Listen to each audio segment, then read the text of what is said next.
یہ بات یاد رکھیے کہ قوت ارادی آپ میں پہلے سے ہی موجود ہے، اس کو پیدا کرنے کی نہیں بلکہ بیدار کرنے کی ضرورت ہے۔ السلام علیکم دوستو، میں ہوں آپ کا میزبان محمد علی۔ دوستو، آج ہم آپ کے لیے اپنی موجودہ کتاب کا آخری چیپٹر لے کر آئے ہیں۔ اس کے بعد یہ کتاب مکمل ہو جائے گی اور جلد ہی ہم ایک نئی کتاب کے ساتھ آپ کی خدمت میں حاضر ہوں گے۔ تو دوستو، چلتے ہیں اپنے آخری چیپٹر کی جانب۔ قوت ارادی ایک ایسی قوت ہے جو مریض کو دوائیوں کے بغیر تندرست کر سکتی ہے اور جس کے بل بوتے پر انسان ہر قسم کے مقصد میں کامیاب ہو سکتا ہے، بشرطے یہ کہ مقصد نیک اور تعمیری ہو۔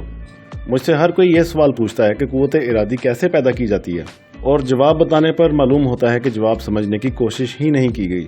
اب میں اس کی مزید وضاحت کر دیتا ہوں۔ خود اعتمادی، قوت ارادی، قوت فیصلہ یا ایسی کوئی بھی خوبی کسی تعویذ ٹوٹکے سے پیدا نہیں ہوتی، یہ اپنی کاوش یا کوشش سے پیدا ہوتی ہے۔ کوشش یہ کہ اپنا ذہنی رجحان بدلنا پڑتا ہے، اور آپ نے جینے اور سوچنے کا جو ایک مخصوص ڈھنگ اختیار کر رکھا ہے، اس کو یکسر تبدیل کرنا لازمی ہے، اور یہ کام کرنا خاصا مشکل ہے لیکن ناممکن نہیں۔ یہ یاد رکھیے کہ قوت ارادی آپ میں پہلے سے ہی موجود ہے، اس کو پیدا کرنے کی ضرورت نہیں بلکہ بیدار کرنے کی ضرورت ہے۔ آپ لاشعوری طور پر اس قوت کو استعمال کرتے رہے ہیں، لیکن منفی طریقے سے، جس کا نتیجہ یہ ہے کہ آپ اپنی ڈگر سے ہٹ نہیں رہے۔ آپ نے خود کو سمجھا رکھا ہے کہ آپ تبدیل نہیں ہو سکتے۔ اس قوت کو تعمیر کے لیے استعمال کریں۔ اگر آپ نے یہ نقطہ سمجھ لیا تو آپ خود محسوس کریں گے کہ آپ کو اپنا ذہنی رجحان اور سوچ بدلنے کی ضرورت ہے۔ میرے مضامین میں اکثر آپ کو ایسے فکرے پڑھنے کو ملیں گے: دوسروں میں دلچسپی لیں، لوگوں سے محبت کریں اور محبت ملے گی۔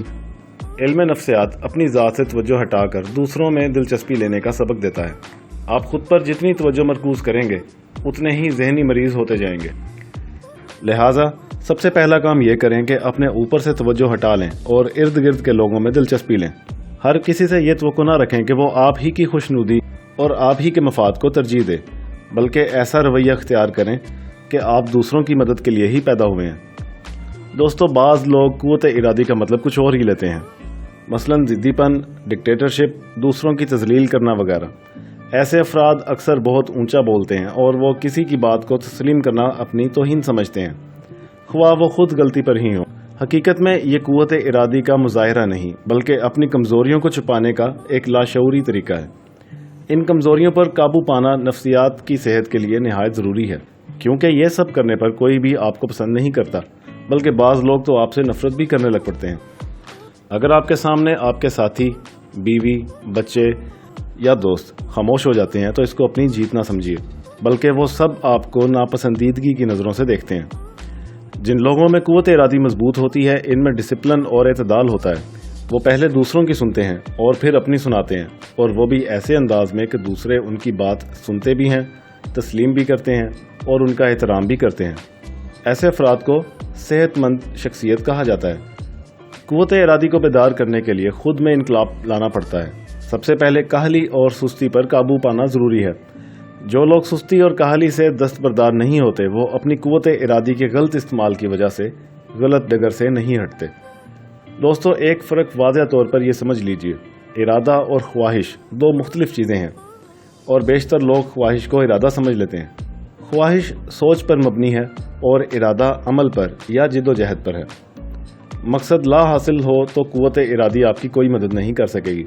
ایک اور نقطہ اپنے سامنے رکھیں: گھر جنت ہوتا ہے، بشرطے یہ کہ اس کو جنت بنایا جائے، اور اس کی ذمہ داری گھر کے افراد پر ہی عائد ہوتی ہے۔ ایسے خاوند گھر کے سکون کو تباہ کر دیتے ہیں جو حقائق سے مفرور ہوتے ہیں اور جو بچوں کی طرح سارے خاندان کی توجہ خود پر مرکوز کروانے کی کوشش کیا کرتے ہیں۔ اس کوشش میں کامیابی کے لیے وہ اپنے آپ کو ایک دو امراض میں مبتلا کر لیتے ہیں۔ یہ امراض نفسیاتی ہوتے ہیں۔ بعض بیویاں بھی توجہ حاصل کرنے کے لیے ایسے ڈھونگ رچاتی ہیں۔ گھر کے سب افراد کو قوت ارادی کی شدید ضرورت ہوتی ہے، جس سے وہ خود میں باوقار عادات پیدا کر لیں، ایسی عادات جو خود سے توجہ ہٹا کر دوسروں پر مرکوز کر دیں اور سب کا خیال رکھیں۔ اس کے بغیر گھر کو جنت نہیں بنایا جا سکتا۔ اکثر افراد یہ وہم لیے پھرتے ہیں کہ گھر میں کوئی بھی ان سے محبت نہیں کرتا یا ہر کوئی ان سے نفرت کرتا ہے۔ اس قسم کے لوگ یہ سوچنے کی ضرورت ہی محسوس نہیں کرتے کہ یہ نفرت ان کے دلوں میں ہی پائی جاتی ہے، اور اس کے زیر اثر دوسروں کے دلوں میں نفرت پیدا کرتے چلے جاتے ہیں۔ اگر آپ اپنے گھر کو جنت نہیں سمجھتے تو اس میں قصور صرف آپ کا ہے۔ اگر آپ اپنا جائزہ لیں تو آپ کو وہی خصائل نظر آئیں گے جو کمزور انسان میں پائے جاتے ہیں۔ دوستو، قوت ارادی کو بیدار کر کے خود کو نفسیات کی برائیوں سے بچایا جا سکتا ہے۔ اس کا ایک حل یہ بھی ہے کہ دردناک اور دکھی قسم کی شاعری اور فلمی گانوں سے دور رہیں۔ یہ ہماری سوچ کو بے حد منفی بناتے جاتے ہیں۔ اس کے برعکس ایسے گانے اور شاعری سنیں جو انسان کو اچھے مقاصد کی طرف مائل کرتے ہیں۔ دوستو، ایک اور اہم بات، اکثر ہمیں ضروری کام کرنا پڑتے ہیں لیکن اکثر ہمارا موڈ اس کام میں ساتھ نہیں دیتا۔ دراصل یہ فرار کی لاشعوری کوشش ہوتی ہے۔ بہت سی چیزیں موڈ خراب کر دیتی ہیں، لیکن یہ تو روز کا معمول ہے کہ کوئی نہ کوئی ناخوشگوار سوچ ہمیں گھیرے رہتی ہے۔ ان وجوہات کو اپنے عزم میں رکاوٹ نہ بننے دیں۔ ذہنی علاج کے لیے ایک یہ بھی طریقہ ہے کہ آپ موڈ کی خرابی کے باوجود اپنا کام جاری رکھیں۔ دوستو، احساس کمتری قوت ارادی کو کمزور کیے رکھتی ہے۔ بہت کم لوگ ایسے ہیں جو تسلیم کرتے ہیں کہ وہ احساس کمتری کا شکار ہیں، کیونکہ زیادہ تر لوگوں کو یہ احساس ہی نہیں ہو پاتا کہ وہ کب اس میں مبتلا ہوئے۔ ایسے لوگ خود کو دوسروں سے برتر ثابت کرنے میں بہت سی بچگانہ حرکات کرتے پائے جاتے ہیں۔ ان لوگوں کا احساس کمتری ان کے لاشعور میں جڑ پکڑ چکا ہوتا ہے۔ اسے جڑ سے اکھاڑا جا سکتا ہے، شرط یہ ہے کہ اس کو تسلیم کیا جائے۔ اگر آپ اپنے مسائل میں دوسروں کو ہی مجرم ٹھہراتے ہیں اور اپنے خلاف کوئی سچی بات برداشت نہیں کرتے اور یہ سمجھتے ہیں کہ آپ کی قوت ارادی بہت مضبوط ہے، تو یقیناً آپ احساس کمتری کا شکار ہیں۔ ایسے میں آپ اپنے اور دوسروں کے لیے مشکلات کا باعث بنے رہتے ہیں۔ آپ کی ذاتی اور ازدواجی زندگی بھی تلخیوں سے بھری رہتی ہے۔ اس صورتحال میں انسان یہ تسلیم کرنے کی بجائے کہ یہ اپنے ذہنی رجحان اور سوچ کا نتیجہ ہے، انسان دوسروں کو قصوروار ٹھہراتا ہے۔ میں آپ کو یقین دلاتا ہوں کہ جب آپ خود کو برتر ثابت کرنے کے لیے دوسروں کے سامنے اپنے آپ کو بڑھا چڑھا کر پیش کرتے ہیں یا ڈینگ مارتے ہیں تو لوگ آپ کی غیر حاضری میں آپ کا مذاق اڑاتے ہیں۔ دوستو، اپنے اندر ذہنی بلوغت پیدا کریں، بچپنے سے نکلیں۔ میں نے یہ کوئی نئی بات نہیں کہی، اس سے پہلے بھی میں یہ بات کئی بار کہہ چکا ہوں کہ بیشتر حضرات جوانی کے عالم میں بھی بچپنے میں مبتلا رہتے ہیں۔ اپنے آپ کو موجودہ عمر میں لائیں۔ اس کا ایک طریقہ یہ ہے کہ ہر روز آئینے کے سامنے بیٹھ کر اپنے آپ کو غور سے دیکھیں اور اپنے آپ کو یقین دلائیں کہ آپ جوان ہو گئے ہیں اور آپ پر اپنے گھر کی اور قوم کی کچھ ذمہ داریاں عائد ہیں جو آپ کو پوری کرنا ہے۔ اچھے لوگوں کے اثرات قبول کریں، برے لوگوں سے متاثر نہ ہوں، خواہ وہ آپ کے بزرگ ہی کیوں نہ ہوں۔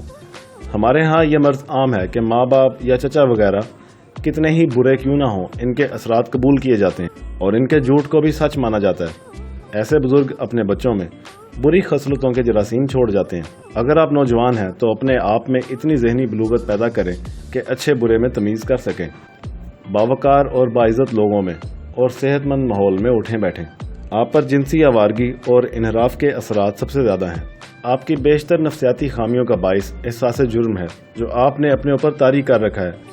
اس سے چھٹکارا حاصل کرنے کے لیے میں آپ کو بہت کچھ بتا چکا ہوں۔ آپ اس پر عمل کریں اور خود کی زندگی کو بہتر بنائیں۔ تو دوستو، اس کے ساتھ ہی ہمارا موجودہ چیپٹر ختم ہوتا ہے اور ہماری موجودہ کتاب بھی اختتام کو پہنچتی ہے۔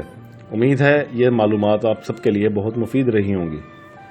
انشاءاللہ جلد ہی ہم ایک نئی کتاب کے ساتھ آپ کی خدمت میں حاضر ہوں گے۔